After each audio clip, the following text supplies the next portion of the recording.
আপনারা যারা একা আছেন কানে হেডফোন লাগিয়ে বসুন, কারণ আজ আমি রুবিনা আপনাদের এমন এক গল্প শোনাতে যাচ্ছি যা হয়তো আপনার একান্ত অনুভূতিগুলোকে নাড়া দিয়ে যাবে। একটু ভলিউম কমিয়ে নিয়ে একান্ত মনে শুনুন, কারণ এই গল্পে আছে কিছু গোপন কথা, কিছু চাপা দীর্ঘশ্বাস, আর সামাজিকতার আড়ালে লুকিয়ে থাকা এক অন্য জগৎ। জানি এই ধরনের কথা প্রকাশ্যে বলা উচিত নয়, কিন্তু আমার মনে হয় মাঝে মাঝে আমাদের এমন কিছু অভিজ্ঞতা শেয়ার করা উচিত যা অন্যদের পথ চলতে সাহায্য করে বা অন্তত কিছুটা হলেও সতর্ক করে। তাই আজ আমি আমার জীবনের এক খুব ব্যক্তিগত এবং বিতর্কিত অধ্যায় আপনাদের সামনে তুলে ধরব, যা হয়তো অনেকেরই মনের কোণে লুকিয়ে থাকা অব্যক্ত কথাগুলোকে জাগিয়ে তুলবে। আশা করি আপনারা আমার পাশে থাকবেন। আমার বাড়ি মেদিনীপুরে, একটি ছোট গ্রাম থেকে এসেছি আমি, আর সেই গ্রামেরই এক সাধারণ মেয়ে আমি। আমার পরনে ছিল একটি পাতলা শিফন শাড়ি, যা আমার প্রতিটি পদক্ষেপে শরীরের নরম ঢেউগুলোকে যেন আরও স্পষ্ট করে তুলছিল। শাড়ির আঁচলটা আলতো করে কাঁধে ফেলা, কিন্তু তার আড়ালে লুকিয়েছিল আমার মনের হাজারো অপ্রকাশিত ঝড়।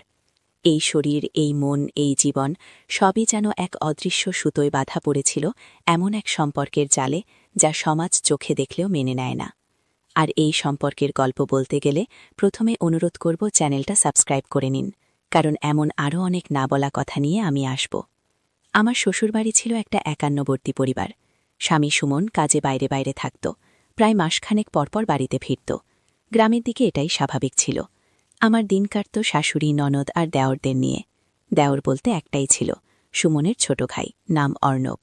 সে তখন কলেজে পড়ত, দেখতে বেশ সুপুরুষ, আর চালচলনেও একটা শহুরে ভাব ছিল। প্রথম প্রথম সে ছিল আমার কাছে ছোট ভাইয়ের মতোই, আমি তাকে স্নেহের চোখে দেখতাম। সুমন যখন বাড়িতে থাকত না, তখন বাড়িতে একজন পুরুষ মানুষের যে অভাব সেটা অর্ণব অনেকটাই পূরণ করত। বাড়ির বাজার করা, ছোটখাটো দরকারের জিনিস নিয়ে আসা, এমনকি আমার টুকটাক কাজে সাহায্য করা, সবটাতেই অর্ণব এগিয়ে আসত। ধীরে ধীরে ওর সাথে আমার একটা সহজ সম্পর্ক তৈরি হল। আসলে বিয়ের পর থেকেই সুমনকে আমি সেভাবে কাছে পাইনি। তার কাজের চাপ আর আমার গ্রাম্য সরলতা সব মিলিয়ে আমাদের দুজনের মধ্যে এক অদৃশ্য দূরত্ব তৈরি হয়েছিল। মনে হতো যেন আমি স্বামীর ভালোবাসা আর মনোযোগ থেকে বঞ্চিত। এই অভাবটাই ধীরে ধীরে অর্ণবের প্রতি আমাকে আরও বেশি টেনে নিয়ে গেল।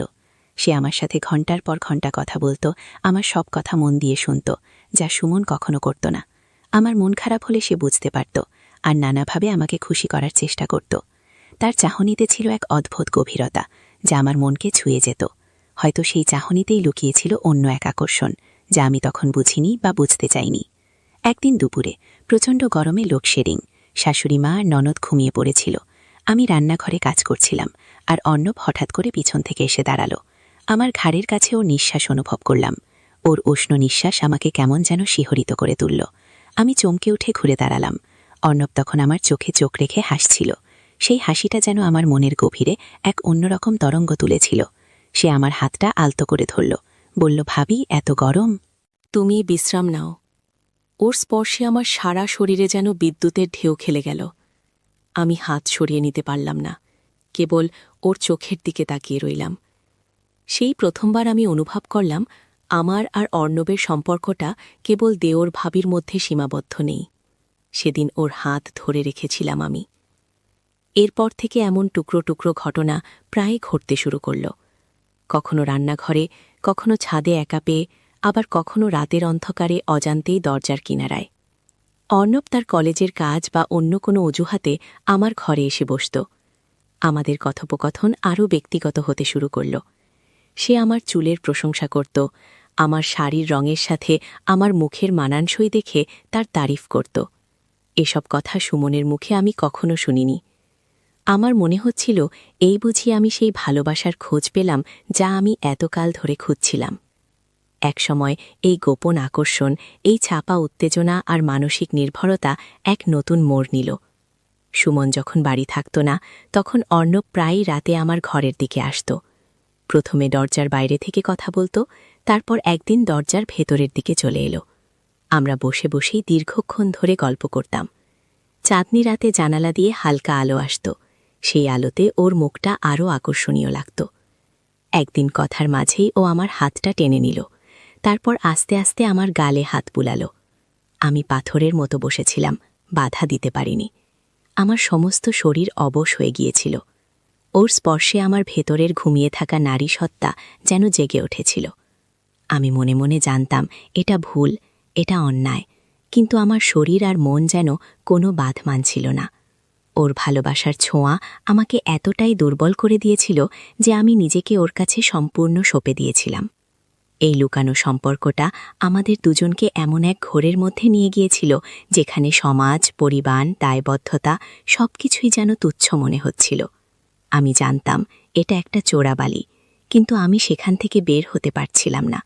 অর্ণবও আমার এই দুর্বলতার সুযোগ নিচ্ছিল। সে আমার আবেগ নিয়ে খেলছিল, আর আমি তাতে ডুবছিলাম। ওর কথায়, ওর চাহনিতে, ওর স্পর্শে আমি এমন এক সুখ খুঁজে পাচ্ছিলাম যা ছিল ক্ষণস্থায়ী কিন্তু তীব্র। কিন্তু এই সুখের আড়ালে লুকিয়েছিল এক গভীর অপরাধবোধ আর ভয়। যদি কেউ জেনে যায়, যদি আমার সম্মান ধুলোয় মিশে যায়। এই চিন্তাগুলো আমাকে কুড়ে কুড়ে খাচ্ছিল। একদিন সুমন হঠাৎ করে কাজ থেকে তাড়াতাড়ি ফিরে এলো। বাড়িতে তখন আমি আর অর্ণব ছাড়া কেউ ছিল না। আমরা দুজনেই নিজেদের অজান্তেই কেমন যেন থমকে গেলাম। সুমনের চোখ দেখে মনে হলো সে যেন কিছু একটা সন্দেহ করছে। সেই মুহূর্তে আমার সারা শরীর ঠান্ডা হয়ে গিয়েছিল। আমার সমস্ত ভুল কাজগুলো আমার চোখের সামনে ভেসে উঠল। সেদিন রাতে আমি বিছানায় ছটফট করছিলাম। সুমনের পাশে শুয়েও আমি অর্ণবের কথা ভাবছিলাম আর নিজের কাছেই নিজেকে ঘৃণা করছিলাম। পরের দিন থেকে আমি অর্ণবকে এড়িয়ে চলতে শুরু করলাম।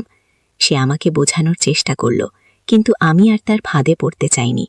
আমি বুঝতে পারছিলাম এই সম্পর্ক আমাকে ধ্বংস করে দেবে।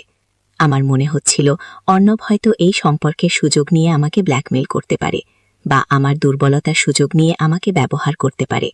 এই ভয়টা আমার সমস্ত ভালোবাসা, সমস্ত আকর্ষণকে এক নিমিষে উড়িয়ে দিল। আমি নিজেকে বোঝাতে শুরু করলাম যা হয়েছে তা ভুল ছিল, এবং এই ভুল থেকে আমাকে বের হয়ে আসতেই হবে। আমাদের সমাজের অলিখিত নিয়মকানুন আছে যা আমাদের মেনে চলতে হয়।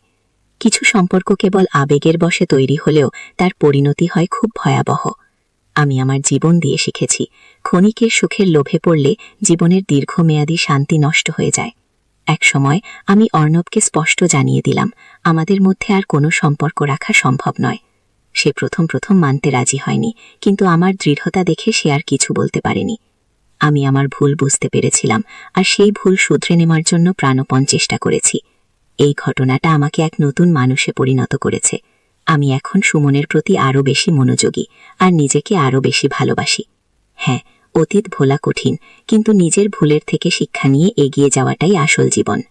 তাই জীবন যেমনই হোক, নিজের আত্মমর্যাদা এবং পরিবারের সম্মানকে সবকিছুর ঊর্ধ্বে রাখা উচিত।